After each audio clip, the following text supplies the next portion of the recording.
Hi friend, good evening, नमस्कार। कैसे हैं? आई होप कि आप अच्छे होंगे।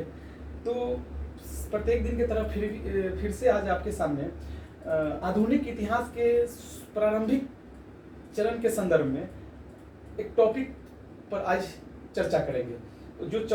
जिस टॉपिक पर हम चर्चा करेंगे अब वह टॉपिक है आज का पुर्तगाली का आगमन। अब हम लोग इसमें क्या क्या देखेंगे कि पुर्तगाली का आगमन क्यों हुआ, किस लिए क्यों हुआ, कब हुआ, ऐसी क्या परिस्थिति उत्पन्न हो गई कि पुर्तगाली इससे पहले आगमन नहीं किए, इसके बाद अब आगमन कर रहे हैं। उस समय की घटना क्या क्या घटित हुई, इससे पूर्व की घटना, उसके बारे में हम लोग आज विस्तार रूप से चर्चा करेंगे। तो बने रहिए सेशन पर। बिना देरी करते हुए सेशन को शुरू करते हैं। तो चलिए, चूंकि बात की जाए पुर्तगाली की आगमन की, तो इससे पूर्व की हम बात करें तो यूरोप में एक बड़ा साम्राज्य हुआ करता था, ऑटो साम्राज्य। एक ऑटो साम्राज्य हुआ करता था, और ऑटो साम्राज्य हुआ करता था। ये क्या है? ऑटो साम्राज्य, जिसे कुस्तिनिया के नाम से भी जाने जाते हैं। ये ऑटो साम्राज्य हुआ करता था। इसमें राजा का वर्चस्व स्थापित हुआ था, लेकिन राजा का जो निरंकुश राजा होने के कारण यहाँ के लोग काफी राजा का विरोध किए, क्योंकि राजा इतना निरंकुश था कि यह माना जाता था कि राजा जो कह दिए वही सत्य है।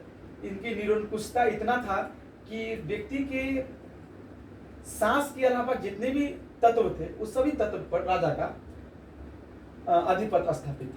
बहुत निरंकुश राजा हुआ करता था, जिससे यहाँ के लोग काफी असंतोष थे।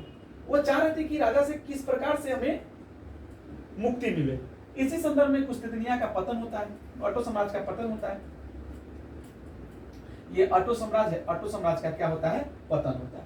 ऑटो साम्राज्य दो भागों में विभाजित हो जाती है, एक पूर्वी भाग, एक पश्चिमी भाग।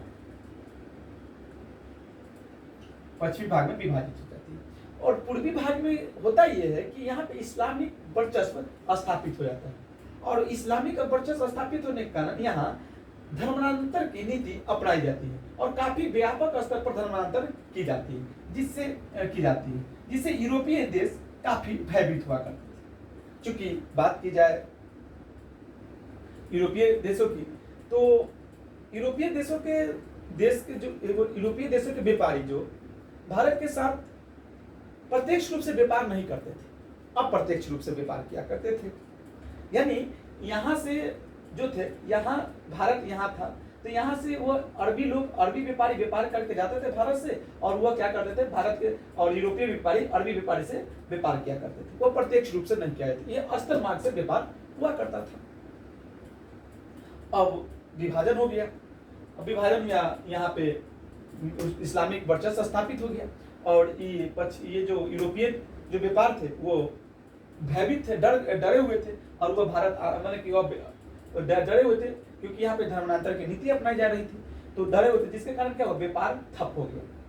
चूंकि यूरोप में भारतीय वस्तु का व्यापक स्तर पर मांग था, काफी मांग था। मांग इतना था कि यूरोप में जब यह बंद हुआ रास्ता तो हाहाकार मच गई। अब प्रमुख रूप से यूरोप में मसाला की मांग काफी स्तर पर था, यानी कि जो यूरोपीय लोग थे वो मसाला चीख लिए थे भारत का। अब जब जीव चटपटा हो गया तो एक बैग बंद हो जाएगा तो थोड़ा होता है ना, विवादास्पद लिखा, उसी तरह हो गया। अब क्या किए यूरोपीय, एक वैकल्पिक मार्ग का खोज में निकल गए कि भारत के साथ अब अप्रत्यक्ष रूप से नहीं, अप्रत्यक्ष रूप से व्यापार किया जाएगा। उसी के संदर्भ में यूरोपीय देश के कई देशों ने समुद्र में कूद गए। सोचिए, एक जीव के चक्कर में समुद्र में कूद गए, समुद्र में कूद जाते हैं, आगे चलकर समुद्र में कूद जाते हैं, जिसमें पुर्तगाली जो एक यात्री थे, वास्को डिगामा, वो भारत आने में सफल रहते। बाकी जितने भी यूरोपीय देश के लोग थे जो भारत की खोज में निकले थे समुद्र में, वो भारत पहुंच नहीं पाते। एक पुर्तगाली यात्री गवर्नर वास्को द डिगामा ही था कि जो भारत पहुंच पाए। जब वो भारत पहुंचता है तो कालीकट पर पहुंचता है। कहां पहुंचता है? कुछ इस तरह से भारत का नक्शा है, कुछ इस तरह से भारत का नक्शा है, इस तरह से भारत का नक्शा है। यहां पहुंचते हैं, भारत के पश्चिमी तट, समुद्री तट पर पहुंचते हैं, कालीकट तक, कालीकट जो केरल में, केरल पहुंचते हैं। वहां पर जो शासन था वो हिंदू राजा का शासन था, हिंदू राजा का शासन था, जिसे जमोरियन के नाम से जाना जाता है। अब हुआ ये कि जब ये पहुंचे तो सर्वप्रथम हिंदू राजा से इनको मुलाकात होती है। हिंदू राजा इनको स्वागत करता है, क्योंकि हम सनातन धर्म में, सनातन संस्कृति में है कि अतिथि देवो भव, वही तरह यहाँ पर भी इनको स्वागत किया। वास्को डी गामा 1498 ईस्वी में भारत पहुंचता है। भारत पहुंचने के बाद मुलाकात करता है। उसके बाद वो बताते हैं कि पूछा ये जमुनियन राजा हिंदू कि तुम क्यों आए हो। तो बताया कि हम व्यापार के संदर्भ में आए, सब अपनी घटना बता दी कि कुछ तो दुनिया का पतन हुआ, जिस कारण हमारा व्यापार में अवरोध उत्पन्न हो गई। इस कारण हम लोगों ने एक नए वैकल्पिक मार्ग खोजे और हम वैकल्पिक मार्ग से हम भारत आए मसाला की खेती, मैंने मसाला के व्यापार के संदर्भ में। जमुनियन राजा ने व्यापार करने के लिए अनुमति प्रदान कर दी, लेकिन वहां पे जो पहले से व्यापारी थे, अरबी और स्थानीय व्यापारी विरोध करने लगे। क्यों? क्योंकि देखिए, इस लोग का भी हित छुपा हुआ था, जो स्थानीय लगा। वो लोग जो सस्ते में सामान किन रहे थे, अब तो वो बंद हो जाएगा। क्यों बंद हो जाएगा? ये महंगे में खरीदेंगे तो महंगे में तो वस्तु का दाम भी बढ़ जाएगा, तो अब इनको भी महंगे में व्यापार करना पड़ेगा। तो इस कारण वो विरोध किए। युद्ध भी होता है, 2 युद्ध भी होता है। एक युद्ध में पुर्तगाली की हार भी होती है, दूसरा युद्ध में पुर्तगाली की जीत होती है। आगे चलकर हम देखें तो इसने फर्स्ट बार जो व्यापार करके गया, उस व्यापार से, भारत के साथ जो व्यापार किया, उस व्यापार से पुर्तगाली को 60 गुना नफा प्राप्त हुआ, 60 गुना। अब हुआ ये कि यूरोपीय देश में पुर्तगाल का काफी आर्थिक स्थिति मजबूत हो गई। लोग वहां के लोगों के रहन सहन में भी मतलब कि वृद्धि हुई। माने लोगों की रहन सहन जिस प्रकार रहा करते थे, उसके अपेक्षा अब अच्छे से रहने लगे। जे अगल बगल के राष्ट्र ये सोचने लगे कि पुर्तगाली का आखिर क्या है कि वो इतना जल्दी विकसित हो रहा है, क्योंकि भारतीय मसाला तो यहाँ कम दाम में इन्हें प्राप्त हो जाता था, और वहां जाकर वो अच्छे दाम में बेचा करते थे, लेकिन जिसे इन्हें काफी नफा हुआ करता था। चूंकि एक बात बताना चाह रहा हूँ कि जो यूरोपीय व्यापारी जो है, यूरोपीय देश के जो अवधारणा, शायद मान लीजिए अवधारणा, कि वह नया जो भी चीज का खोज करेंगे ना, वो किसी को बताएंगे नहीं। तो वही हुआ कि ये जो थे पुर्तगाली, किसी को भारत के मार्ग को बारे में बताया ही नहीं, और कुछ दिनों तक कम से कम 1 वर्ष तक लगभग यह भारत के साथ व्यापार करते गए। अब भाई हुआ कि अब भाई व्यापार कर रहे हैं तो व्यापार किए रहे, बहुत व्यापक स्तर पर व्यापार कर रहे हैं। तो अब क्या हुआ कि अब वस्तु को रखने के लिए एक जगह तो चाहिए।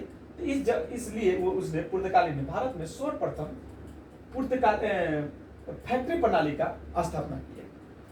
अब क्योंकि वह फैक्ट्री प्रणाली में वह एक प्रकार का गृह भंडार हुआ करता था। इसके साथ साथ जो इसमें कर्मचारी लगे हुए थे, काम काज कर रहे थे, वो उनका निवास स्थल भी हुआ करता था। अब पुर्तगाली क्षेत्र पे नियंत्रण रखने के लिए तथा उसके विस्तार करने के लिए एक गवर्नर की आवश्यकता हो गई। इसी संदर्भ में पुर्तगाली ने एक गवर्नर को नियुक्त किया, जिसे फ्रांसीसी द अल्मोड़ा कहा जाता है, फ्रांसीसी डी अल्मोड़ा, और उसे भारत भेजा गया। सर्वप्रथम भारत आने वाले पुर्तगाली गवर्नर फ्रांसीसी डी अल्मोड़ा था। वो भारत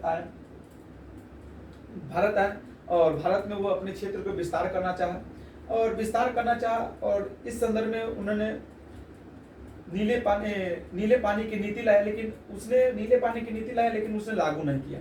आगे चलकर इसका शासनकाल समाप्त हो जाता है, और आगे चलकर एक दूसरा गवर्नर जनरल, एक दूसरा गवर्नर, पुर्तगाली गवर्नर जनरल अलबुकर आता है। ये बहुत प्रतापी गवर्नर जनरल था। ये भारत में काफी पुर्तगाली क्षेत्र, भारत में पुर्तगाली शक्ति को बढ़ाने में काफी योगदान दिया। इस संदर्भ में पुर्तगाली शक्ति को बढ़ाना और विस्तार करने के संदर्भ में इसने क्या किया कि नीले पानी की नीति को लागू कर दिया। इसके साथ साथ यह एक ऐसी नीति लाई जिससे भारतीयों को असंतोष किया। नीति क्या था? तो वह धर्मांतर की नीति लाया कि इसके माध्यम से इसमें यह कहा गया था कि ये क्या कहते हैं, पुर्तगाली कर्मचारी है और सैनिक है, वो भारतीय महिलाओं के साथ विवाह कर सकता है, वो अधिकार दी। क्यों? क्योंकि वो चाहते थे कि अगर विवाह होगा तो जनसंख्या बढ़ेगी तो क्या होगा, शक्ति बढ़ेगा, क्षेत्र बढ़ेगा। अब बहुत मतलब क्षेत्र बढ़ेगा तो उन अधिक क्षेत्रों पर हमारा वर्चस्व स्थापित होगा। माने वह कुल मिलाकर अपनी शक्ति में वृद्धि करना चाहते थे, इसलिए ये धर्मांतर की नीति लाया। आगे चलकर नुनू द कुन्हा आते हैं। वो कोई खास काम किया हुआ नहीं था। बात की जाए पुर्तगाली के भारत में देन, तो पुर्तगाली का देन जो भारत में प्रिंटिंग प्रेस के देन, पुर्तगाली का देन ही भारत को मतलब कि पुर्तगाली ही दिया था भारत में सबसे पहले प्रिंटिंग प्रेस की अवधारणा। इसके बाद अगर हम बात करें सब्जी वगैरह के, तो आलू हो गया, ये सब दिए। अगर मसाला की बात करें तो मिर्च, काली मिर्च, ये सब पुर्तगाली का देन है। इसके आगे चलकर अगर फल फूल की बात करें तो पपीता हो गया, अनानास हो गया, उसके बाद काजू हो गया, ये सभी का देन किसका है? पुर्तगाली का। इसका पतन की बात की जाए तो इसका पतन भी होने लगा। जितना जल्दी यह फूल माने कि विकसित हुआ उतना ही जल्दी यह पतन होने लगा। पतन की अगर हम बात करें तो पतन में क्या हो सकता है? ये एक तो हो सकता है कि आगे चलकर इसके जो अयोग्य शासक, अयोग्य गवर्नर जनरल की नियुक्ति होने लगी, और जो इनकी जो नीति थी धर्मांतर की नीति, जिससे वहाँ के क्षेत्रों के लोगों को असंतोष करने का काम किया। इसके साथ साथ इनकी जो नीले पानी की नीति थी, जिसके कारण वहाँ के क्षेत्र के जिसके कारण सभी व्यापारियों ने इनका विरोध किया, एक ये भी हो सकता है। तो यही सब देखा जा सकता है। तो थैंक यू सो मच। अगर अच्छा लगा वीडियो तो लाइक एंड शेयर कर दीजिए।